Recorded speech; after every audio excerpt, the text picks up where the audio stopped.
Hello. Mm. Seriously, I'm really tired today. I've had so much to do.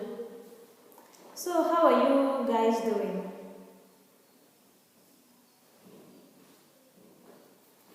Today, we'll be looking at collective nouns. What did we do last class? Last class, we looked at. I hope you guys are going ahead, reading and moving forward because I think if you have to stay on the same position, it's going to be bad on your side. So I urge you guys to be smart, to read forward, to pretty smart. So last class we were looking at antonyms and synonyms and homonyms. So we saw antonyms as words showing opposites, not necessarily using the prefixes of opposites though. And we also saw synonyms, words that have the same meaning but are written differently, are spelled differently, are pronounced differently. And we also saw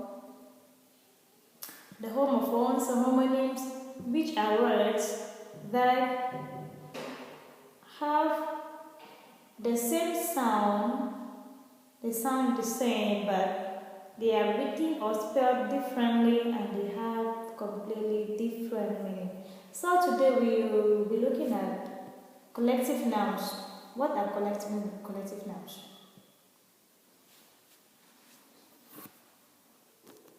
What are collective nouns?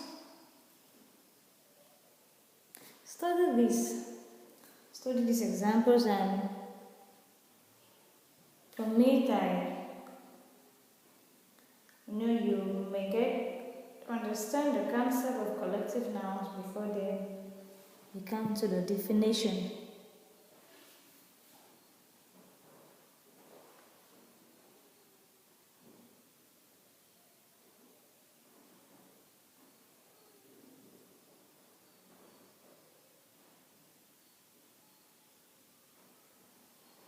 Okay, what do you see? Look at the underlined words in each sentence.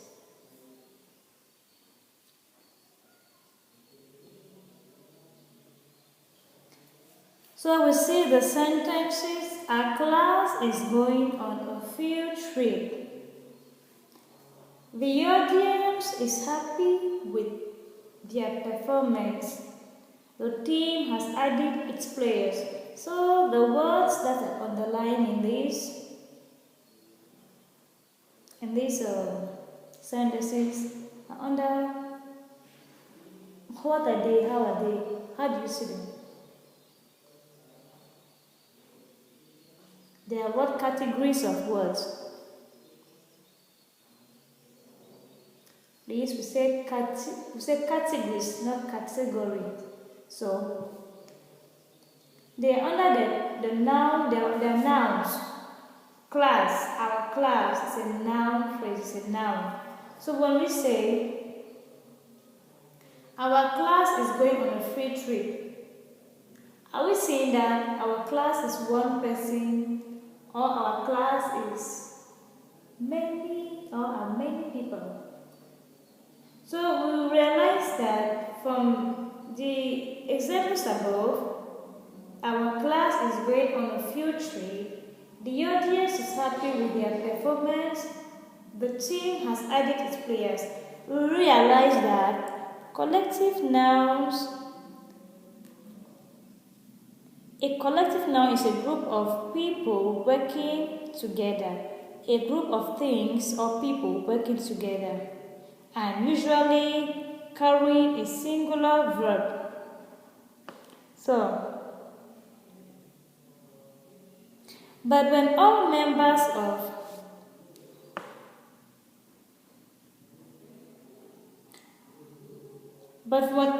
of the group are working individually, the collective noun we take a plural verb, and then it's not going to mean one person, but it's going to mean different people, maybe two or more.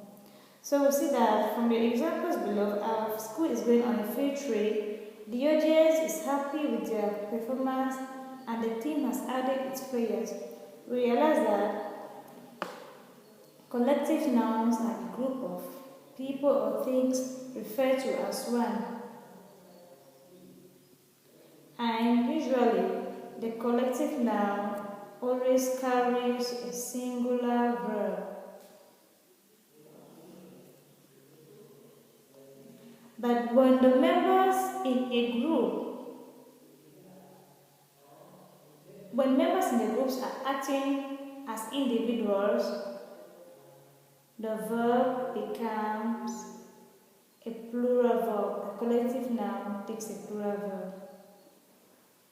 Look at the examples below. The choir members are fighting. Members of the jury are not satisfied. So, when you look at the examples there, the first examples of collective noun, we said our class is going on a field trip. The collective noun there represents a group of people. It's not just one person. A class is not made up of one person. But since the collective noun is used to put those people in a group, so we are talking about one group of people.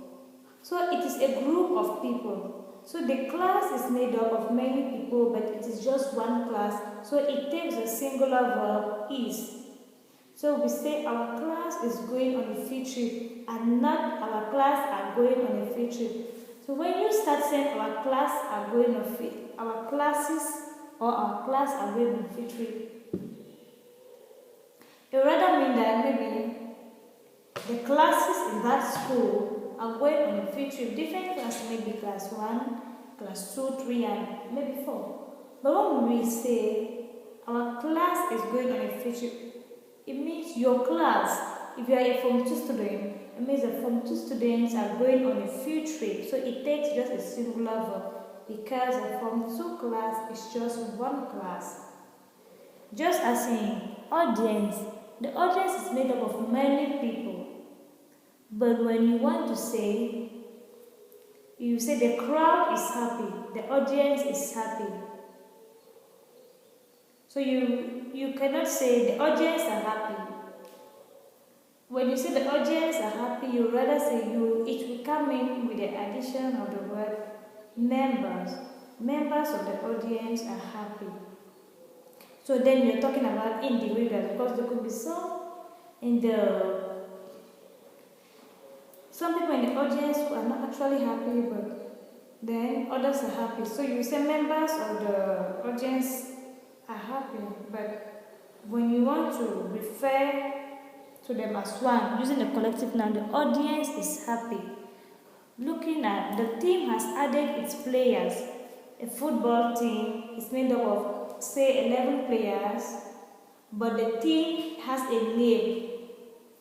The Lions of Cameroon is playing against, we will not say the Lions of Cameroon are playing against the Super Eagles of Nigeria. Rather, we will say the Lions of Cameroon is playing against the Super Eagle of Nigeria. So the Lion is playing against the Eagles. No matter that in the field or on the field, there are going to be about 20 people or more, but each team is represented by a name which carries a singular verb. So we also said if the members in these groups are acting individually, that is, maybe in the team not everybody is happy, so then the action is being divided. Everybody does a different action. So everybody is doing other things. So then we will say these people are doing this and these people are doing that. So what we say, so then in this case, the collective noun we take a plural verb as in the choir members are fighting. So then it means the choir members are fighting. It means some people in the choir are fighting. Or besides, or better still, the members are fighting amongst themselves. So here in this case we will not say the choir member. When the word member comes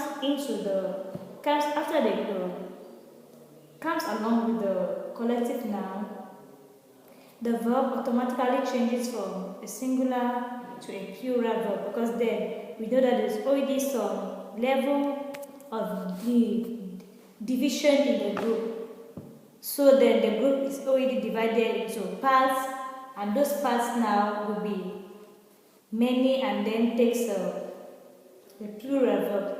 So we say the choir members are fighting. So the members of the choir, they are just fighting among themselves. Members of the jury are not satisfied. The jury is not satisfied. Members of the jury are not satisfied. So here we are seeing that each and every member of the jury is showing dissatisfaction in their faces.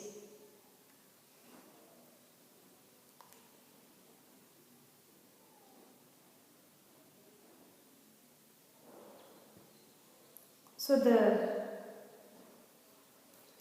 look at this diagram below.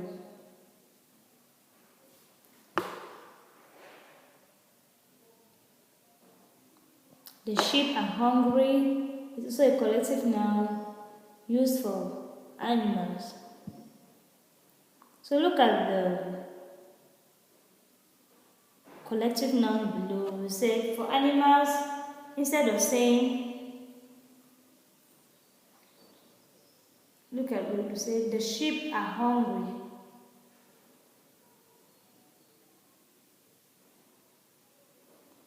So we say the sheep is hungry instead of saying the sheep are hungry. If the sheep are acting differently, everybody has their own different problems. We say the sheep. Sheep normally does not have sheep is always represented, does not have a plural noun, always sheep. No matter how many there are, it's always referred to as sheep. So look at collective nouns for animal. When you're talking about monkeys, we talk about a troop of monkeys. When we say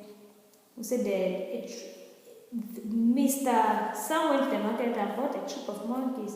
It means he bought many monkeys, more than one. A troop of gorilla, a troop of baboons. For birds, we have a flock of birds. We have a mob of kangaroos, a gang of elks, a covey of pheasants, and a wake of vultures.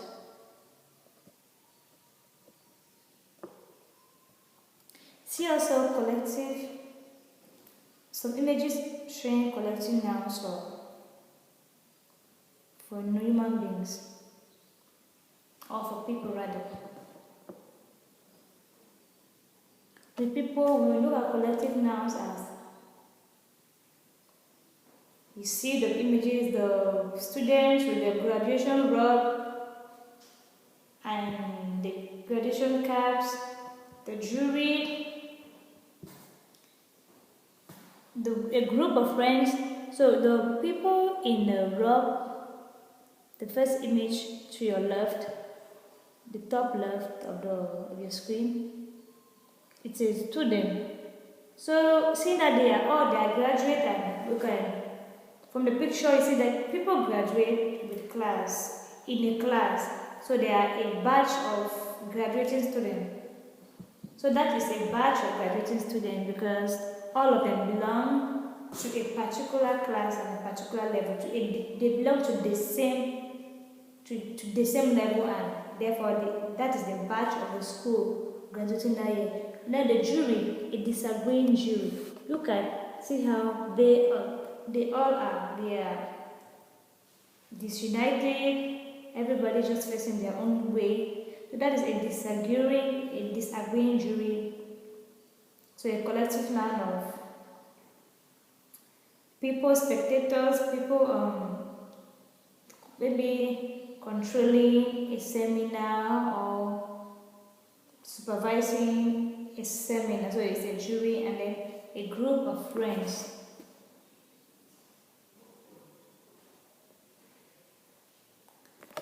Study the table below to know more collective nouns and use them for your collective nouns for people, animals, birds, and other things.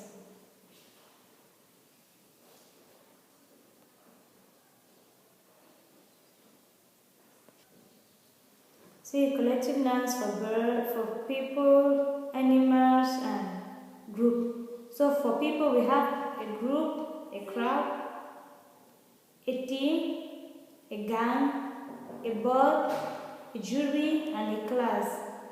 For animals, we have head of flock, we have swarm, we have pack, we have pride, we have nest, we have gaggle. Others we have bunch as in a bunch of plantain, pile as a pile of sand, set as in a set of mathematical instruments. We have group, we have series, and we have collection. Study the sentences below privately and change the verbs relating to each collective noun to either a singular form or a plural form when necessary.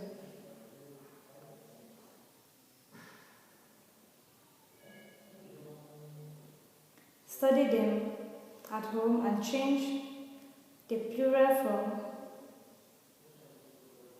Change it to either a plural form or a singular form when necessary. The school is on a strike.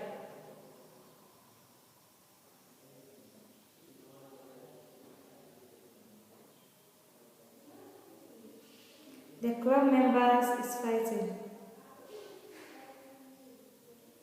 The audience are unhappy with the choir's performance.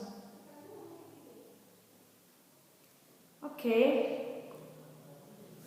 Study this, and next class we'll be looking at habitual past tenses. Past tense in the habitual form. So go back and read. Come back ready for the next class. See you next class. Ciao.